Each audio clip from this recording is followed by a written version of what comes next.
I've got the looks and the charm of an old movie star. Cary Grant, if you will, so I find it bizarre that this girl should refuse to step into my car. She must be shy, she'll come around, it's just a matter of time. Aurora, Aurora, Aurora. Hey there, Screen Beans, and welcome to Screen Snark, the podcast that celebrates all of the shows that are in our eyes, on our minds, and in our hearts. I am Rachel, quirky, Shank, cold. And I am Matt, a.k.a. Stormageddon, warm. I'm cold. It's cold. It's here. very warm in my apartment because we are in a pre-war building, and even though we got it rebuilt after the fire, the heating system is still hella old, and it's either on or off. Yeah, ours is off. There is no option. Yep. And so we sweat. have no liberty to choose our temperature here in New York. No, so it's true. Yes, we have access to every kind of food you could imagine. But boy, oh boy, do we just sweat or freeze. Facts. Facts. Other facts is that we have one of the greatest composers of our generation, the brilliant and talented Brian Metolius. It's true. Welcome, Hello. Brian. Thank you so much for having me. I don't know if I'll be able to live up to such an introduction, but if anyone's wondering, I'm feeling quite comfortable here in Central Oregon with the window open. It feels quite nice. Very Quite lucky. nice. Very Yes. lucky. My jealousy abounds. We are excited to have Brian here. We're, of course, going to talk about his composition, his work with the incredible Patrick Willems, his work on Puffs, and beyond. But before we get to any of that, we will do as we always do, and we will talk about the most recent thing we've watched, and I will go first as usual. And folks, spooky season is upon us. This is our first episode of October. Halloween starts at like the middle of September for me. Like I'm just ready in July practically. And so the movie I brought today is the sequel to a very popular Disney franchise that has to do with spooks and Halloween. I watched this weekend the back half of a double feature, Hocus Pocus 2. Oh boy. Are you so disappointed that I, Rachel Shank, have not watched Hocus Pocus 2 yet? I had kind of worried that if I was bringing it to the show that this witch nonsensory would be your bread and butter, and so you would have brought it as well. But it's good to know that we're separate for now.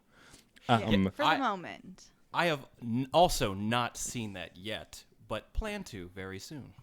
Yeah, over the weekend, my spouse and I were talking about watching the sequel because we saw the live show when we were in Disney years ago, and of course we love the original. And so, we were just going to watch the sequel, and then Sarah's like, well, I want to watch the first one. I don't remember it. I was like, I remember it, and the plot can't be that important. So we watched the first one, and I mostly paid attention to the first one, even though I'd seen it not that long ago. And the first one's still solid. It's a fun film. It's aged surprisingly well. There are some goofy jokes that actually have like yabos as reference to women's breasts. That actually, I think yabo is a very funny word, and for a 5-year-old to say it makes perfect sense. Like, yeah, especially in the situation of embarrassing your older brother in front of his crush. Like, get it. Yeah, and I Go ahead. Like that movie is really all about roasting the older brother.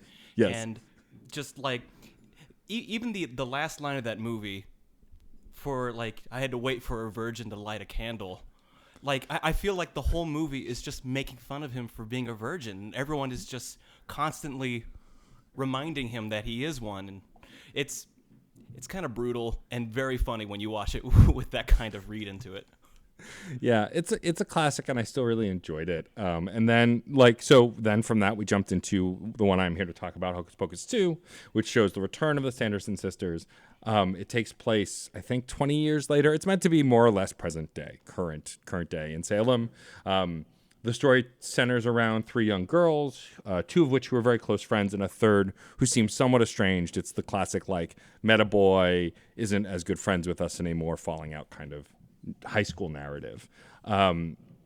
It interesting. It starts with like a little prequel mini story of the sisters before they were witches, and kind of tells you how they become witches, which was kind of fun. And the young actresses they got to play the 3 sisters were phenomenal. Like, they look like kid versions of these ridiculous costume jobs. It's really great. And then the story kind of plays out from there. It's kind of textbook. Sanderson sisters get brought back. We find out why they're coming back. I'm not going to spoil the large breadth of the story because I'd like you both to see it. And there are some fun surprises. But ultimately, my biggest issue with this film is it just feels like we did it because we could, which is fine for a kid's movie. Yeah, which is the Disney mantra right now, if we're going to be honest. Yeah, most of their new IPs or the rehashes of old IPs rather are just them going, hey, we can make another one of these, so we will. Right. But I will say, like, the main crux of the story not being about a boy and this girl that he loves and being about three young women who care about each other and learn to love each other again. And like there is witchcraft and powers and transfer of power in this in a way that like in the first movie was just the witches being badasses and screwing stuff up. There's more of a narrative around the witchcraft and why the Sanderson sisters became witches, their narrative, and then the narrative of these three young girls. And like Tony Hale plays the town mayor, he's very good. Tony Hale's good in everything. And like Tony Hale, I didn't know he was in that. Mm-hmm. And so he plays one of the young girls, the father of one of the young girls who were in the trio, and is also the mayor of the town. And like, oh, okay. All in all, I mean, it's fun. I was a little disappointed with it, just I think because I expected it to be more than just an okay film, but it's perfectly fine to be an okay film. I will say that like Bette Midler, Sarah Jessica Parker, and Kathy Najimy are just having a great time, like they always do. Like, and that was fun to watch. There are songs in this pulled straight out of the Disney stage show, which, of course, why wouldn't you, right? Oh. Like, why wouldn't you? Because for those who don't know, Disney World and Disneyland does a Halloween show through the fall, and the horror, like Halloween night, is hosted by the Sanderson sisters, and three actresses will sing songs written for the Sanderson sisters. And I believe it's the actresses actually singing, like the actresses hired at Disney doing the singing. So this was fun to have a version of that done by the original Three Witches. It's weird. It's always weird for me to see people that I've met and sort of been acquaintances with in films after meeting them. Kathy Najimy is someone who did the 24-hour plays for many years, and I got to help Sarah and the 24-hour company produce those and like volunteer and stuff. And so I've worked with Kathy just to help support her when she's directing or writing a bunch of times. And she's very nice. She's a lovely, lovely woman. When I had first seen her in that original role, she, of course, was built very different back then and like looked very different back then, much younger. And now she looks a lot different in this film and just in life. And so it was very weird to like watch that old movie, see this person that I don't really recognize who's really young, and then watch the modern movie and under all the makeup, see the person that I've recognized that I've worked with before. It's very interesting, like visually. But like the makeup's fun, the sets and props are fun, the special effects are fun. It feels like here's the vibe. I think you'll both understand this because I have a sneaking suspicion Brian also watched these. It feels like a Disney Channel original movie, and not in a bad way. Yeah, absolutely. Disney Channel original movie complimentary. Yes, correct. Like your Xenons. Yeah. Your Halloween Town. Your smart houses. Yes. Smart House. Horse Sense. Oh. Brink. Luck of the Irish if you just had a huge crush on Ryan Merriman, which I did. Oh, my God. Yeah. I almost was going to come here and talk about Halloween Town and Halloween Town 2, Calabar's Revenge, because I did watch both this week, but that's not what I'm going to talk about. But I'm so glad we did bring in the Disney Channel original movies because... Eddie's $1 Million Cook-Off. Like, yeah. Oh, yeah. Like, these are just classic films. It's funny. People either know exactly what you're talking about when you talk about the Disney Channel original movies, or they look at you like you have 18 heads. Like, there's no in-between. Speaking of 18 heads, Can of Worms. Can of Worms, yeah. Brilliant rundown memory lane. But yeah, so this film feels like that. And for Disney Plus, for not being released in theaters, for being, a sequel so many years later, I think it was a blast. I just wish the narrative was a little stronger. It just kind of dragged its feet a little bit. I think also part of the problem is like a lot of these movies that are based around high school students, you're designed to identify with the high school students, but I am too old for that. So I instead identified with the mayor or some of the other characters, which is fine. I'm almost 40, but like that is always weird for me now if I'm knocked out of the enchantment of it. Like, for example, with the more recent Spider-Man movies, I never feel like, I don't identify with Spider-Man because mostly I'm going, wow, that's cool, that's Spider-Man, right? Like the spectacle kind of keeps me in. But when there are lulls and you're meant to identify with those characters, that's when. But I mean, not everything has to be for me. I ended up appreciating this movie in the same way I appreciated Turning Red. Like, this isn't about me, but I see things that are like me in this, and I still enjoyed it. You know, essentially, that's the gist. Right. Love Because that. I still see myself in children because I refuse to grow up. Fair enough. I'm mostly just crotchety is the big problem. But yeah, so I mean, without spoiling it too much, because this did just come out as of when we're recording, I think it's a fun romp. I think if you love the first Hocus Pocus, there's no reason not to watch this, especially if you are already paying the House of Mouse their money for Disney Plus. Like, you could do worse. It's again, look. Yeah, you could watch Pinocchio. I haven't seen the new one. Is it that bad? I quit it. Wow. I quit it. I don't often quit movies. I quit that one. It was a fever dream. It derogatory, Wow. not complimentary. I saw some clips of it on Twitter, which I know is a horrible way of deciding if you're going to watch something. But I saw some, and the way the characters looked and moved was just so unsettling that I was just like, yeah, that's not for me.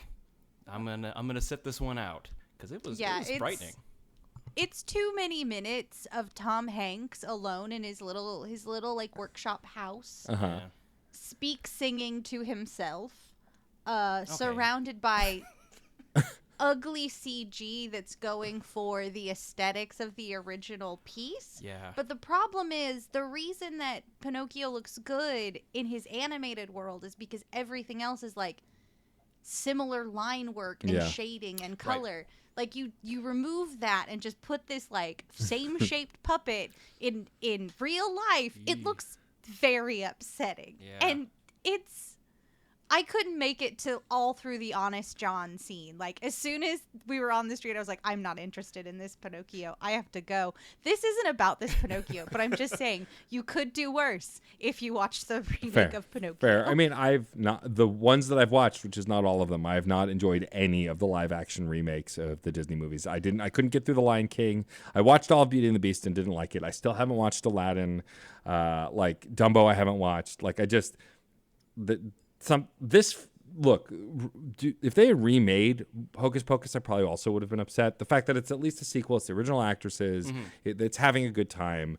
It also doesn't take itself that seriously. I think the problem with a lot of the Disney remakes, just the ones I've seen at least, is they're very serious about the source material, which I get. The source material is great, but like, these are for kids. They're supposed to be fun. They're supposed to be bright and goofy, and they just feel kind of self-serious. Like, we know we're making art, and I just don't love that at all. Yeah, it's a problem of sort of removing everything that is like whimsical and wacky from these, and you're left with the beats of the story without any of the reason we have told this story. You know, I'm sorry to go on this like Pinocchio No, rant, it's fine. But one of the interesting things that like I've encountered in discussions about this is Pinocchio has no agency in this remake. Yeah. He doesn't make choices that are immoral or like break the rules. He's kind of just shifted along. Yeah. He wants to go to school in this, but then he's not allowed to because he's a puppet.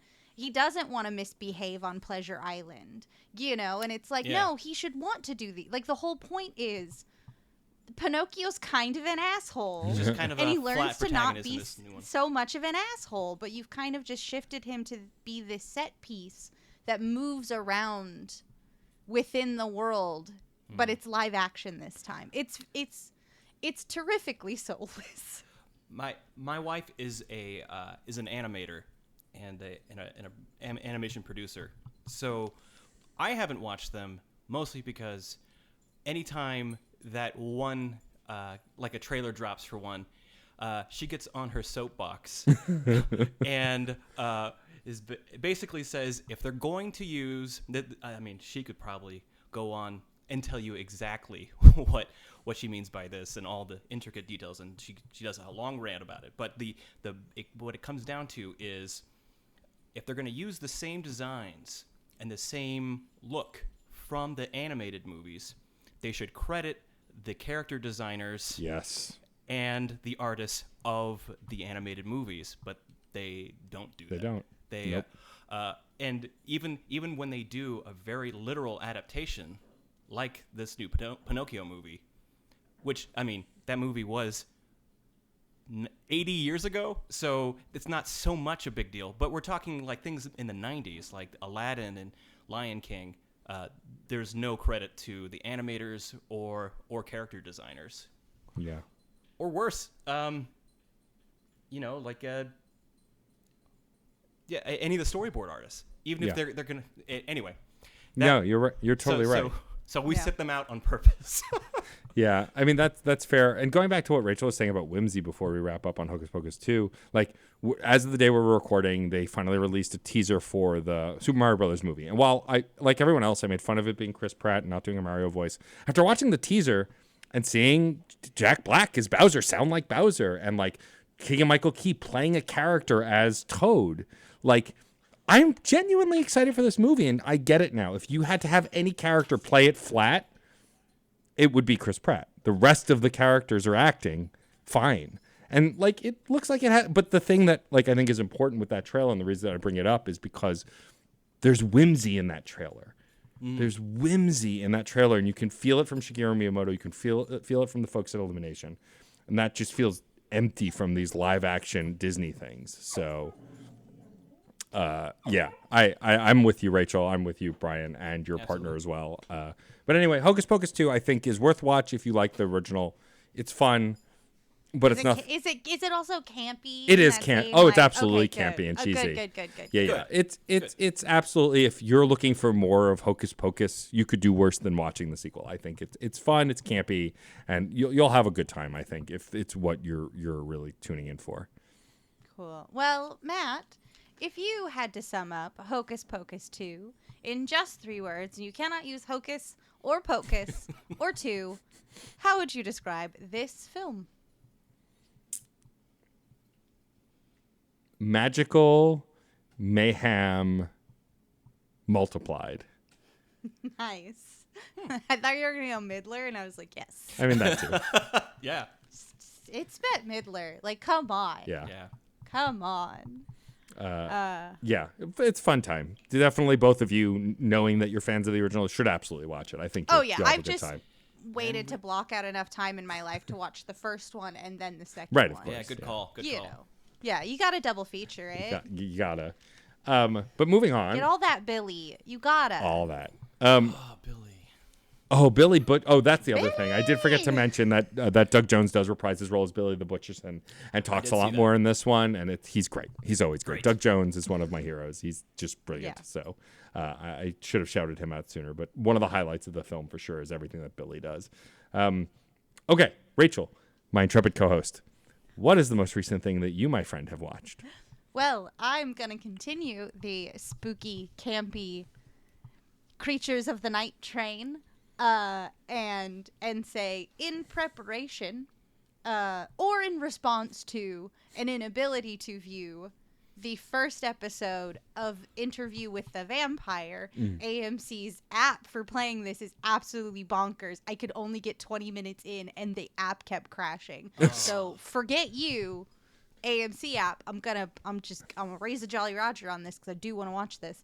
I did take my partner back to the very beginning, the very good place to start with the 1990s cinematic masterpiece, Interview with the Vampire. Great Yes. movie. Starring Brad Pitt, Yes. Tom Cruise, a very young Kirsten Dunst, Yes. and fucking Antonio Banderas, and Oh. it's still so good, Mm-hmm. so camp, so gay. Yes. Yeah, It it's is such a I'm all in the it. above. I'm All in of it. those. Yeah. I loved it. I love What those a delight books to as a kid. revisit. I love those books as a kid. I love those films. I even love the shitty Queen of the Damned film. I think it's great. I love the music in that stupid movie. It's so 2000s metal. It's so dumb. But yeah, I love that original Interview with Vampire. That was one of the early movies where I went, "Oh, I'm not straight. I'm definitely not straight, huh?" Because like you can't. I mean, but even that said, I think even straight men look at Louis in that movie and just go, "Okay, Okay. like he's a pretty man." I mean, they're all like weirdly enough, minus the like colored contacts and like veiny lines on their faces, they're all really attractive and they're all dressed really well. Like Right. this, I love so much that we are hitting a resurgence of gorgeous costuming in sort of like this landscape of, oh, we'll just CGI the super suit on, it'll be fine. But to like live in this space of these fabrics are real, these places are real. Right. We're really setting this place on fire. Yeah. And this place. Oh, and also this place. Don't worry, there's a lot of fire in this one. I think it's incredible. I forgot what a beautiful piss baby Brad Pitt is playing. Yeah. Coupled with the knowledge of this production was really grueling for the cast and crew, because they had to shoot all nights, obviously, and that can be really tough on your brain. And apparently, I learned this from a really lovely video essay by Matt Baum, who does a lot of like retrospectives on like queer culture within cinema, within television, all of this, like really, really great stuff Matt does. It was about the adaptations of Anne Rice's Vampire Chronicles. And in order to get the vein makeup on their faces, all the vampires would have to chill upside down for about half an hour so the veins would stick out and they could find them. So That makes sense. yeah, I can't even imagine. And rumor has it around the set, Brad Pitt did call the producers and say, get me out of this. How much to get me out of this? And they said $40 million.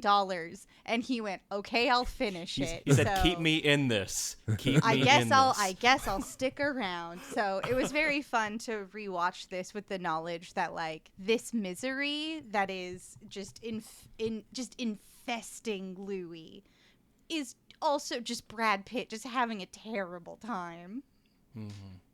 Great stuff. I forgot how just energized and near manic Tom Cruise is and always has been. Oh, yeah. You'd think I wouldn't forget, but watching his Lestat, I'm just like, you're 8 million degrees. I can't believe this. I love it. Everything is great. The effects are great. The pace is super fun. Kirsten Dunst is just giving this beautiful, mature performance. Like, She's incredible in it. like some child actors just like they get it. And I loved so much watching her progression, you know, from child vampire to vampire who is an adult but trapped in a child's body, like having to mitigate that entire scene where she's trying to convince Louis to turn this woman so she'll have someone to take care of her is absolutely breathtaking. Like she's just such an incredible talent. I can't believe it. What a great movie. What a great time. One of my favorite things about that movie is a lot of it is about American history and the fact that it takes place in like colonial New Orleans and the South, like the old South, and just the way that they are basically these night predators, and it's very, very cool. I really enjoy that part of it, and it always reminds me. I'm always reminded of that aspect of it every time my wife and I watch it every October. So I'm sure we'll get around to watching it again soon. But we usually double feature it with Bram Stoker's Dracula. Bram Stoker's Dracula. That's a really cool like vampire night.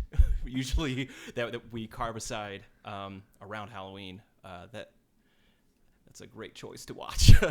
No, I agree. And like what I think is also really fun, like the Tom Cruise of it all, like for those who know, our all mutual good friend Patrick Williams has inspired me to go through the Mission Impossible franchise. I've already updated you on having watched the third one. We haven't watched the fourth one yet. We've taken a small break, but we're going to go back.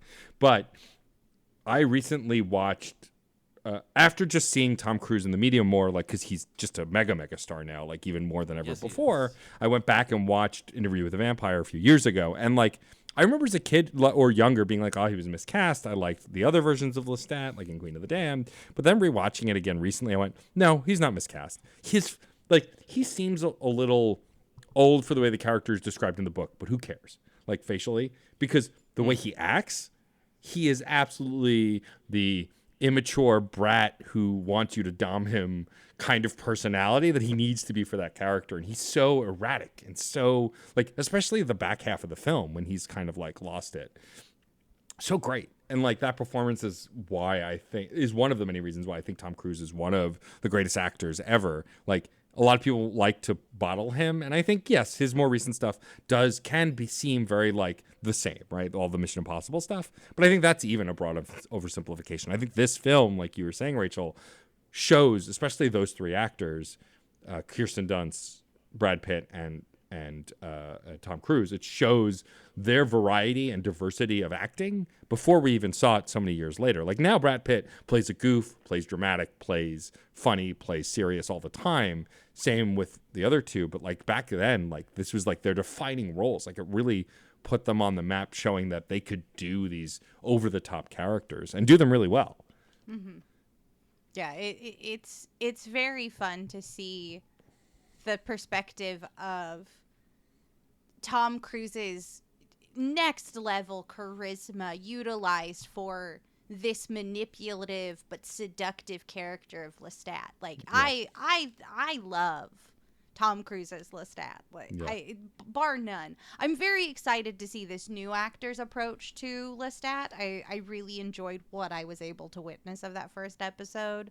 But I do think that like next level like yelling unhinged kind of deal it maybe won't be there, but I hope it is. I see little glimmers of it, and I just want a Lestat who's just like a messy fucking bitch, but like always rolls 20s on charisma. Yeah, you know much. That's what I want. Yeah. So I'm very hopeful for the show. I'm very excited to see it, and even some of the changes that they've made to like the timing and location, I think are very fun and suit the project. So nice. Yeah. I have not read the books, but obviously I'm a huge fan of the original movie. But I think it's one of those movies where I really enjoy the frame narrative of literally giving the interview, which I can only assume is what the books are based around. Yes, yeah. Mm-hmm. Right. Because it really shows, like, it's fun to have a character who's literally seen it all and has this really interesting worldly but terrifying perspective on things, because you really can't fool them, you can't trick them, and it really brings the other take on vampires into sharp relief, which is the What We Do in the Shadows, where they've literally seen it all. They've experienced so much, but they refuse to change with the times, and they're actually kind of idiots. Yeah. Yeah, no, for sure. The dichotomy is really great, and I think what's ultimately really great about this movie also is we get to see, like, we're talking about the performances and Tom Cruise's again really specifically. I made this comparison once before with a different film, and these are very different films, not on the same level of quality, but like talking about Johnny Mnemonic when we did, and how I saw John Wick in that performance. I absolutely see Tom Cruise's later performances in the performance of Lestat. The range of emotion he goes through. I see Ethan Hunt. I see all these, I see all Jack Reacher. I see all these other characters, Maverick, like all of them in this portrayal because it's such a like bonkers and diverse portrayal. Mm-hmm. To sort of think about what Brian just said about the What We Do in the Shadows version of this to the sort of like Brad Pitt version of it, it almost seems like the discussion we're having about vampires is if vampires change and grow with the time, they'll suffer from ennui. Like, yeah. But Brad Pitt by the end is just, he was a depressed piss baby for like the entire movie, but by the end he's just like, all of it's meaningless and I just live forever, I guess. So there's that. And Christian Slater, who's also in this movie playing the interviewer, I love so much, is like, that can't be it. And he's like, yeah, it fucking is. Bye. Great. But then you have sort of like the What We Do in the Shadows gang, and also the theater vampires in Paris, who both have stagnated, do not grow. live deliciously with the same morals that they've always had. And that becomes boring for anyone who's like growing or expanding, like Armand, played by Antonio Banderas. I think it's just really interesting that like growth for a vampire is not great, you know, and but then being stuck forever in one phase in one body is also not great. Anyway, being a vampire, not great, not amazing. Yeah. You shouldn't want to be one, Guillermo. No. You shouldn't. Yeah, Guillermo. Yeah, Guillermo. Get out of there. Oh, Oh, run, Guillermo. Run, Run. Guillermo. Get out of Staten Island, baby. I mean, that's everyone should get out of Staten Island. I came from there. Trust me. I Well, co-sign. Rachel, if you had to sum up Interview with the Vampire in just 3 words, and you couldn't use any of those words, which 3 words would you choose? Louis lights fires. I love that. Yeah. Perfect. Like, kind Perfect. of a lot. Yeah. You know, 3 times in a long 200-year life isn't a lot, but it still kind of is. It's still you know, kind of just a that lot. Every time he's like done with a phase of something, he's like, okay, I'm gonna light the plantation house on fire. Okay, I'm gonna light our apartments on fire so we can get away from Lestat. Okay, you killed Claudia. I gotta light the theater vampires on fire. It's just he's what a gay messy bitch. I just love him. just literally like burning bridges. Yeah, good job. Literally burning bridges, burn it down, run away. Burn it down, run away. No accountability. Pack your bags, move away. Throw your boyfriend in a swamp. Yes, exactly. We've all been there. We've all been there. We've all been there. We've all been Louis. Come on. We've all been Louis. Well, now it's time for our incredible guest. Brian, what is the most recent thing that you have watched? Last night, well, I should Fresh. back up because it was last night. But every October, the wife and I, we watch Halloween movies, horror movies, all October. Yeah. And I already said, like, but the last 3 nights we have watched Halloween Town, Halloween Town 2, Calabar's Revenge, and I decided, you know what, I actually need a scary movie. I actually need something, because these movies, I mean, I love Halloween Town. I firmly believe that Calabar did nothing wrong. And Agreed. He was With the you. mayor. He was the mayor. What the not Sanderson, but like what the Cromwell girls were doing were it was subverting democracy, and they should really run for office if they want to take that kind of channel. But Calabar did nothing wrong. But last night, the wife and I watched 2002's The Ring, which I have not watched since 2002 in theaters. And it was really interesting to watch again because it is very much a 2002 time capsule. Have you guys seen it or seen it recently? Or No. I'd seen it once a while, but like I watched it through my hands. Like I am a coward. Oh yeah, and I watched so, it under a blanket. Like Okay. So I barely remember the major plot. I remember But the well. I remember the girl. Like yeah, I but remember like them that's like about copying the VHS and yeah. terrifying stuff. The girl in the closet is all it. The- dehydrated. I Yep. can still feel the heat that flushed through my body in Oh, that moment. This movie lives with me. Oh, I agree. This movie actually was one of the first horror movies I saw in theaters, and it was in a packed crowd. First of all, it was all the way up until a few years ago the highest-grossing horror movie of all time. It was Wow. only recently knocked off by It Volume 1. So it made a ton of money, and when I saw it, it was a packed crowd, and I have never, even to this day, heard an audience scream like I did that day. Right. I actually saw someone in the final 10 minutes of this movie run out of the theater, which Wow. I have also not experienced up to this day. Which I remember that, and I remember it thinking that this is one of the scariest movies I've ever seen. But I don't think it's quite as scary as it is as it was last night. It was not as bad as I remember. That said, it is still very scary. I'm sure. The first 5 minutes is great. super scary, lots of tension. Just basically it lays the plot immediately where two girls are talking. It's like, did you know that there is a videotape? That if you watch 7 days later, you die. And the other girl's like, yeah, I watched it. And I was like, hey, that's a strong start. We're just diving right in. And the way that it's shot and sound mixed is so interesting because there was a point in those first 2 minutes where my wife and I had the same moment. We're just like, do we need to turn this up? Because it is it's the quietest movie. And I really think that The Ring walked so Paranormal Activity could run.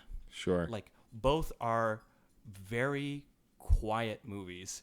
Like, they use a lot of silence and just white noise to make you feel like it's even quieter than quiet, which kind of goes with this whole thing. What I'm trying to say is the sound mix is excellent.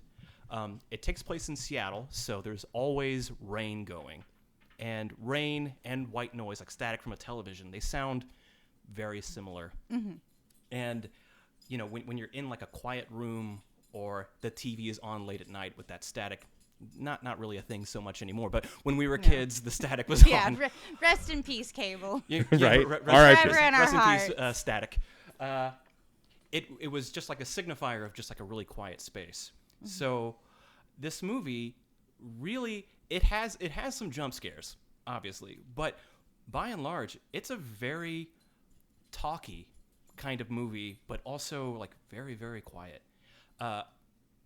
Something that stood out to me is it kind of feels like a feature-length X-Files episode.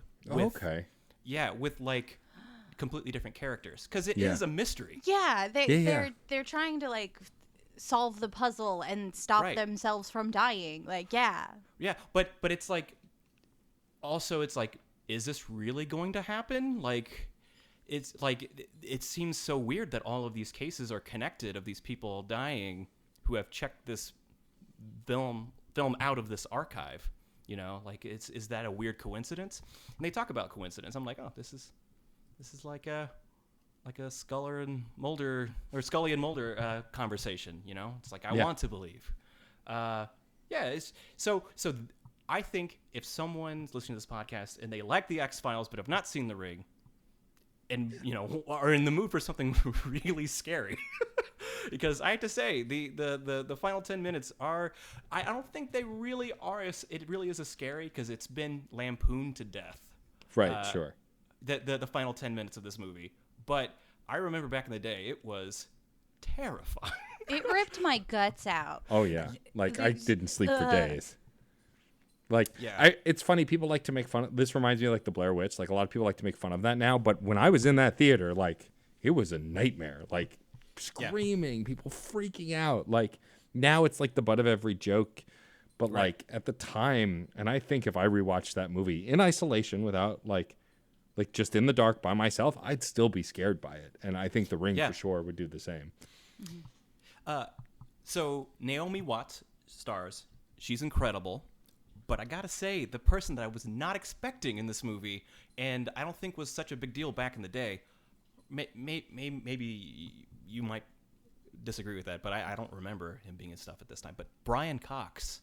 Oh, that's right. I forgot Brian Cox is in that. Yeah, Brian Cox from Succession is in this, and he's in a very, very upsetting scene. It's pretty gnarly. But he's incredible in this movie, and talk about seeing another side of someone. He's very creepy in this movie. Brian Cox is one of those actors who's been working a very long time, and has been doing character actor work for a long time. And I think in his later years is when he became more of a leading person, and it's always fun to go back and watch old horror movies and see like leading actors in like smaller roles and be like, I can't believe they were in this. I totally forgot. Mm-hmm. It's always my favorite like party trick is to see actors I didn't remember being in a thing because now I'm more familiar with their work. Yeah, suddenly you're like, oh, Matthew Lillard, hello. Oh yeah. What are you doing? Why are you in Scream? What's happening? So if I were to like before I saw it last night, I would try to think about the things that happened in this movie, and there's one scene that I completely forgot about and took me by surprise and upset me all over again, like it was 2002. When I say there is a really nasty scene involving a horse on a boat, do you know what I'm talking about? I don't think so. I don't remember the horse on a boat. Oh gosh. So I'm just gonna kind of talk this through because Yeah. Go for it. I'm unsure Because- if I will ever revisit The Yeah. Ring. Oh, okay. I think That's fine. I might look at its original Japanese film first. Right. I need to do that because I've heard it's so much better, but I have not. There's a part where Naomi Watts involving like there's a bunch of people that are connected with this tape that are involved in this horse ranch, and she finds that they're on this island in the middle of the Puget Sound. So they take a ferry from Seattle to this island where they keep the horses. She gets on that ferry, and there's a horse that freaks out when she gets close to it, and this horse breaks out of its like cell, like not cell, breaks out of its like trailer and starts running stable? it's like a trailer because it's like on a like Oh, connected cool. to a it's one of those like mobile like Oh, Oh, okay. yeah. Gotcha. and it runs full tilt at her, okay, which first of all terrifying, but then it jumps over her and off the boat, and it's like, oh, that's upsetting. And then they take it to the next level, and it's so gratuitous and so stupid, but like it, because it is so over the top. They make the horse disappear under the water, and you think the scene is over, but then I'm sorry to bring the podcast down, but It's okay. it hits the propeller of the boat, and it gets completely eviscerated, and there's blood in the water, which is exactly what you see in the videotape, like foreshadowing, and it's really over the top, and it's like really unnecessary, and yeah, it's very, very tough to watch. A lot. See, what I found is this movie at this point wasn't so much scary. The jump scares are usually in this movie are really in the first 10 minutes. Yeah. After that, you up to the last 10 minutes, it's just a lot of X-Files conversations and just really hard to watch gross out things. And then the last 10 minutes, you know, back in the day was really terrifying, but Yeah. it's a good payoff. You really at that point are like, get on with it. Bring on this, make something more happen in this movie. But like, honestly, I would say I would still recommend it if someone hasn't seen it and they consider themselves a horror movie fan. I don't know why you haven't seen it. It has been out for a while, but I'd recommend it. Okay. Well, Brian, if you had to sum up The Ring in just 3 words, and you can't use the word the or ring, what 3 words would you use to describe this film? Justice for horse. Perfect. Yeah. Justice for horse. To the point. For horse. Justice for horse. That horse didn't watch that tape. Why has he got to suffer? No, it was unnecessary. Unnecessary horse death. Don't love it. Yes. No. Justice. I'm always more sad that when animals die in things than people. Yeah. Oh yeah, no, that's for sure. Yeah. Well, Brian, thank you for Yeah, being here thanks. with us. We're so excited to have you. So, for those who don't know, Brian is the current working composer who works very closely with Patrick Willems in the Patrick Willems Show. You also have composed for Puffs. You've done a ton of really cool work. I want to start by talking about what it's like to have a vinyl pressing coming of your soundtrack to The Night of the Coconut. I mean, when I think about it, it's like I can hardly believe it. So when you ask me what it's like, well, it's pretty crazy. I have the test pressing for it now, and I've put it on and I've listened to it, a couple times, and I really mean 2 times because I get kind of like self-conscious when I listen to it. But I'm very pleased with the work Mondo did with the mastering and putting it together. It sounds really, really good. If I do say so myself, I'm very excited for people to get their hands on it. It sounds great. That's awesome. And so the new season's in full swing. We have had at least one episode air so far. Talk about the process of working on the new season. You know, you had some time off. There was some downtime between the finale and then the new season. Like, does this season feel discernibly different from previous seasons because of everything? I actually, absolutely. It feels way different. And the work I'm doing on it is a whole lot more than last season. What I did with last season was I would score certain narrative like beats and scenes from the ongoing narrative and through the season. But with this, I'm actually scoring all of the scenes, which, you know, it's really cool to be able to say that there's like this show on YouTube that is not just a narrative going on, but is actually scored and like through scored. So there's that, and I'm also doing the music during the film essays, which are also a part of the episodes. If no one's seen Patrick's channel, it's a combination of narrative and film essay. So I'm basically putting together, even to this day, a big list of kind of like a sound library for him to put tracks under his music. Oh, sorry, music for him to put under his commentaries, because before he was using a sound library like a lot of YouTubers and like a lot of like big companies use. But we wanted it to be more bespoke and more a part of. We wanted it to feel more cohesive. So that's one way to do it. That's so awesome. It's a lot more work. I'm sure. I love that though. So I know Patrick's talked a little bit about what's coming. He's giving like kind of previews before each episode of like the materials to watch and stuff. Right. Do you get how long do you get the topic and like the storyboard maybe before this thing actually releases? Like, is there a consistent turnaround time, or does it vary from video to video? You know that it really does. It does depend video from video.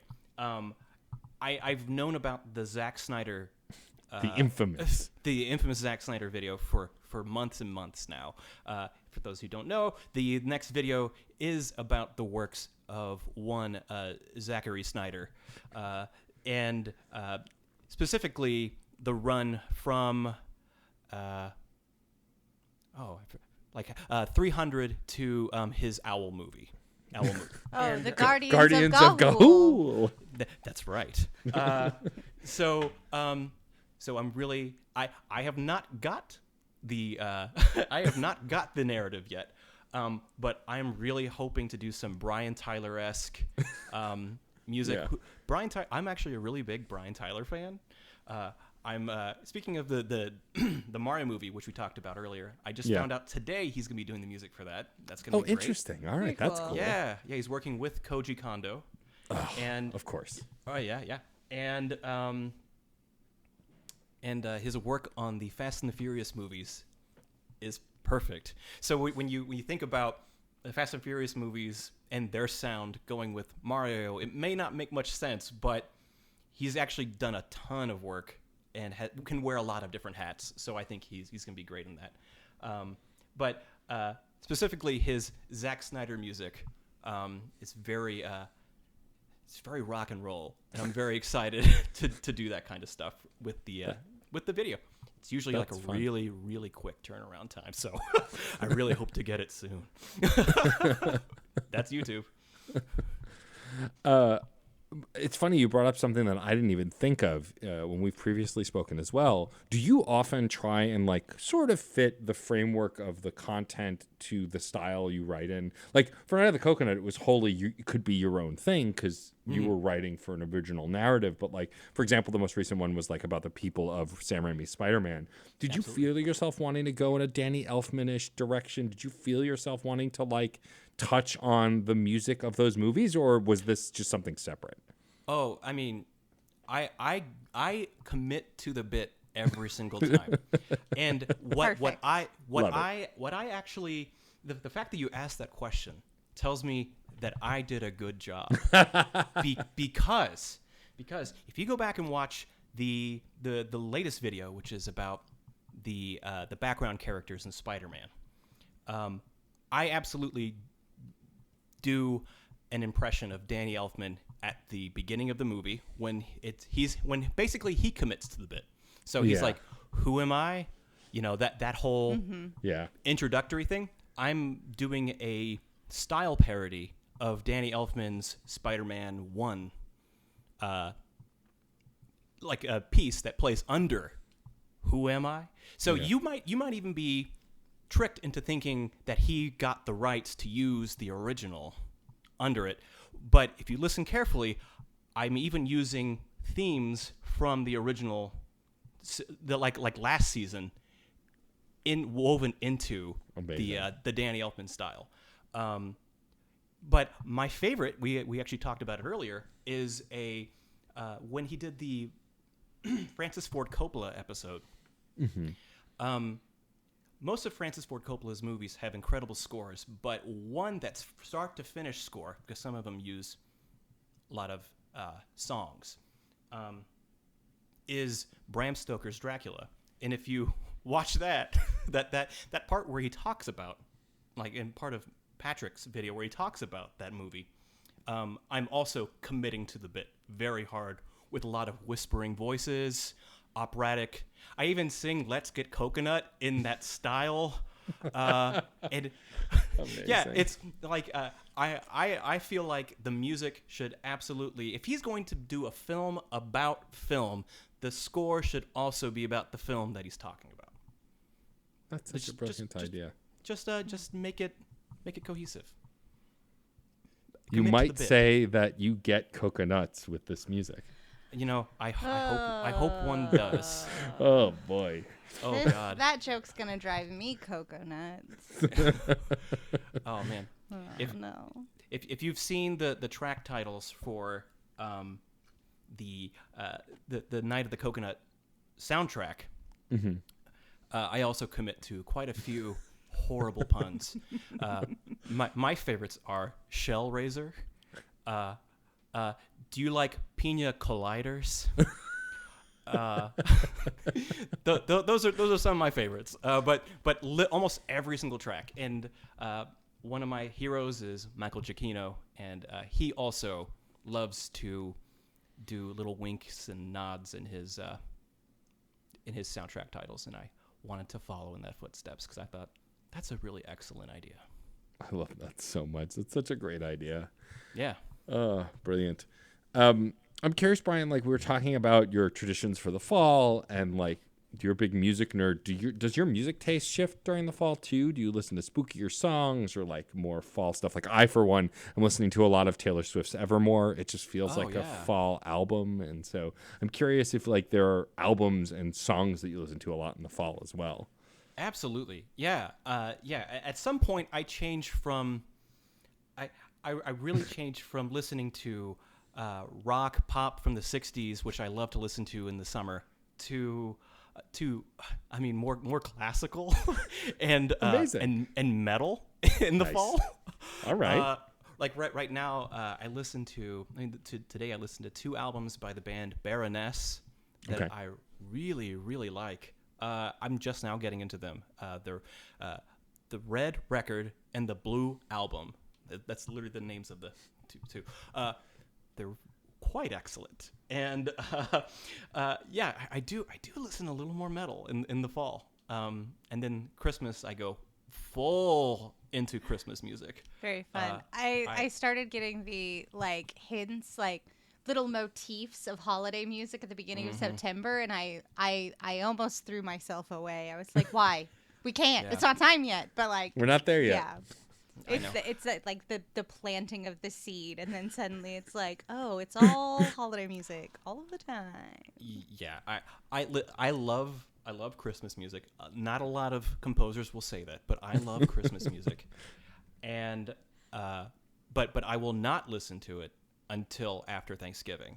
And I have a friend of mine who is also a composer that knows that I have this firm stance, and for the past, I don't know, 10 years, he has texted me at midnight after Thanksgiving with this really amazing text it just says, just hear those sleigh bells jingling, ring ting jingling too. But he also puts like the same emojis in between all of the words. So he must have it like saved in his notes. Yeah, it's gotta be a note.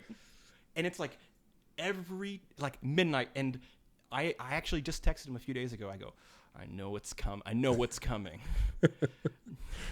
And I'm really dreading it. Because it's like, okay, it's like Thanksgiving, you're full, it's nice, everyone's getting ready for bed, midnight. And then I get the text. Drives me up the wall. But I do ask for it, so. Look, I think that at this point you're committing to the bit. Just to bring back a previous note. You know what? Great. Okay. Remember me this way. Brian Metolius, committed to the bit. Yes, absolutely. Yes. That's totally your tagline. Before we get out of here, I'm curious, so you're talking about how you engage with film, especially from a music perspective, and like how you're theming things for the fall, like you watch horror movies and spooky movies and Halloween movies. I'm curious if you do that with films during the year, or there are only certain seasons you do that with? Because for me, for the fall, October, there are definitely Halloween movies, and I think about that a lot. And in the winter, you think about holiday movies and stuff. But I'm curious if there are other seasons in the year that you're like, I only watch these films during this time. Yeah, absolutely. Just thinking off the top of my head, every Thanksgiving, we watch Planes, Trains, and Automobiles. Of course. Which is an incredible movie that absolutely sucker punches your emotions at the end. And I sign up for it every year, and it gets me every year. Definitely makes me cry. I'm definitely a crier in movies. Same. But I sign up for it every year. And every Valentine's Day, I like to watch Michael Bolton's Big Sexy Valentine's Day Special. Wow. Hell yeah. All right. Have you seen that? No. I have not. Is it very good? Okay. I need everyone listening and the two of you to please go watch Michael Bolton's Big Sexy Valentine's Day Special. Okay. It is not what you think. It is one of the funniest movies ever made. Okay. Yes. I believe it. I simply believe it because of his collaboration with The Lonely Island. Yeah, for sure. What do you think this movie is? I just I already am there with just this individual who understands his own status as a meme. Yeah. You got just committing to the bit. Okay, so this is the premise of the movie. Michael Bolton is walking down the street, and Santa runs. Santa, we're talking about a Valentine's Day movie. With Santa, runs up to him on the street, and says, Michael, Christmas needs saving. And he immediately pulls out a gun and goes, show me where the elves are. And he goes, no, there needs to be more children for Christmas. There's too many toys. We need people to conceive on Valentine's Day. And he goes, I will save Christmas. So he has to basically put on the sexiest Valentine's Day special to convince people to conceive so that there are more children on Christmas. Love that. That's brilliant. Fantastic. It is. There's so many amazing guests, so many great sketches, and the overall story is hysterical. I'll have to check that out. I 100%. You had me at Michael Bolton pulls a gun on Santa. Yeah. Where are the elves? It's so sudden. But that's literally the first 2 minutes. And if there's so much more after that, and a lot of great songs. It's good stuff. That's awesome. Yeah, I recently re-listened to the Pop Star Never Stop, Never Stopping soundtrack again. And I love that movie, but that soundtrack in particular is just so genetically mad scientist created in a lab, perfect pop record, which is the whole point. I love it. It's such a brilliant record. Yeah, I love movies that come out with kick-ass soundtracks, like the Josie and the Pussycats movie. Yeah, One of the best. Incredible pop punk singles came out of that. It's so neat when you hit that stride of understanding music and understanding film and synthesizing them to be like, this piece of music now completely stands on its own as its own entity. Like this is just a good pop punk record. It's great. Yeah. I love, and this is a lot of the work I've done. I love parody that also does the thing it's parodying with respect and love for that thing. Another like that in the same vein. The South Park movie, Bigger, Longer, Uncut. Yeah. Yes, absolutely. Spoofs musical theater while also absolutely doing musical theater.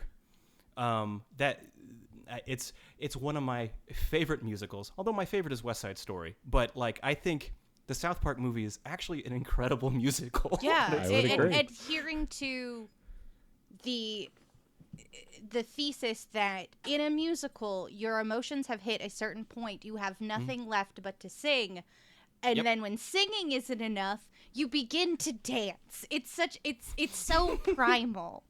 Yeah, absolutely. Musical theater may be trash, but it's primal and it's important. Yeah, it truly is. Truly is. Well, this was wonderful. Brian, thank you for joining us. Also, thank you so much for our Infinity Podcast theme music. Yes. Oh, you're welcome. Oh, and thank you for having me on. Yeah. Thank you so much. It was a lot of fun. And also, sorry I mispronounced your name for like 3 years. That is okay. There was a point where I was just like, is that a different guy? I'm not gonna lie. It's like, oh, did they change it? Wait, No. I wonder who they're talking about. Still your it's bop, just me. still your jam. It's a great track. Wouldn't know how to touch it, so it lives forever in my garage band, and I'm forever grateful.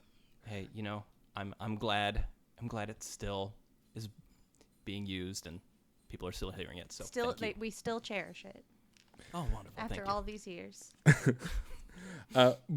Brian, before we let you go, we do have a final question for you. Before we get to all that, of course, we would love for you to tell folks where they can find you online, they can find your work, maybe buy a certain vinyl record. Give your glorious plugs. Oh my gosh! So if you want to, you can follow me on Twitter at Brian Metolius. I talk about music, but I also do a lot of shit posting. So if you like that. But also, you can buy the record for Night of the Coconut on the Nebula store, and you can also watch Night of the Coconut while you're there. Awesome. Well, you should all go do that, buy that, find that. And also, Rachel, we should probably thank some folks before we ask Brian our final question. Please don't get jealous, Brian. Hold on. I would like to say thank you so much to John Presnell for the use of the song Aurora off the album Fair Game featuring Stefan Rempel. It's a bop. It is a bop. I'm blessed with many podcast bops. So many podcast Wonderful. bops. And I would like to thank the incredible Katie Bugg, who designed our incredible show art, as well as... And no thanks to Case Aiken. No thanks to Case Aiken. For our artwork that changes with the faces of our guests. In all seriousness... Am I going to be on an art? You are going to be on an art. You are going to be on an art. And thank you very much, Case, for designing those, even though Rachel hates Thank you. you. Thank you for putting me on an art. Yeah. And thank you to the Certain Point of View Podcast Network for continuing to have us in your ranks. You can check out all the shows that we have on the Certain Point of View Podcast Network over at certainpov.com. You can check out cool music podcasts and comics and movies. If you like stuff, we got stuff for you to like. Wow. Whoa. Excellent. Nailed Nailed it. it. Great job. You can also, of course, follow us on Twitter at @screen_snark. You can send us a missive at screensnarkpod@gmail.com. Also, if you have a chance, rate and review us on your podcast platform of choice. It helps us to grow the listenership and meet incredible listeners like yourself who are here right now. Yeah, just 4 stars. Don't worry, we're not gonna pressure you into 5. Yeah, It's a lot. doesn't have to be 5. If you think 5 is If you worth think it, we're 5, then sure. then go 5. Right. But we'll take 4. we'll take 4. I'm honored. I'd take 3. frankly. I'll take 3. Hell, like 4. Come on. All right, 4. 4.5. 4.5. All right, There okay. you go. 4.5. Shoot for the moon. 4.5. And yes, and so please do that. Please write us a rating and a review. And now, Rachel, will you please ask our guest the final Yes. question? Brian, Oh my gosh. if you could choose any one trope from movies or television to instantly and magically become true in your life, which one would you choose? Having people break out into song at when they order at fast food restaurants. Oh, it's so specific. I love Oh my that. gosh, that's Yeah, amazing. There's Everything must be sung yes, I love when you that. order at a fast food restaurant. I think that should be true in our reality, especially as the adult Happy Meals are rolling out. Like everyone who wants an adult Happy Meal Has Yeah. to should sing have for to their sing order. for it. But you also have to commit. You also have to dance. Yeah. They're gonna set up a stage at McDonald's, Beautiful. and Perfect. you have to rehearse it, because if it's bad, you'll get booed out of No McDonald's. four-eyed grimace for you if you do not wow the crowd. Those toys are so cursed. They're so so cursed. I want them I want one so so bad. badly. Right. Well, that was a great answer. Brian, thank you again so much for joining us. This was an absolute delight. I appreciate it. It's been a blast. Thank you.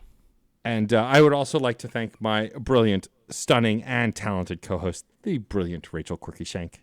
And I would like to thank my Louis Lights Fires co-host, Matt, a.k.a. Stormageddon. And, of course, I'd like to thank you, our incredible listeners. We will see you at the movies or on a couch somewhere. Bye-bye. Aurora, Aurora, Aurora, Aurora, Aurora. Metal to magnet, she will be mine. Aurora. Man, that movie was excellent. It really was. Totally blew my expectations away. I know, right? Now I really want to tell everyone about it. But I'm not sure how. Yeah. If only there was a podcast dedicated to reviewing films and discussing the latest news and trailers on upcoming films. That would be nice. Yes, for sure. And we can call it The Cineguy Show. What? No. It will be called Real Movie Critic Unleashed. No. How about Cineguy featuring Real Movie Critic? How about the Real Movie Critic and his sidekick, the Cine Guy? CG and RMC. RMC and CG! The Real Movie Critic versus the Cineguy. Only at CertainPOV.com or wherever you get your podcasts. You're going down, critic. Bring it on, guy.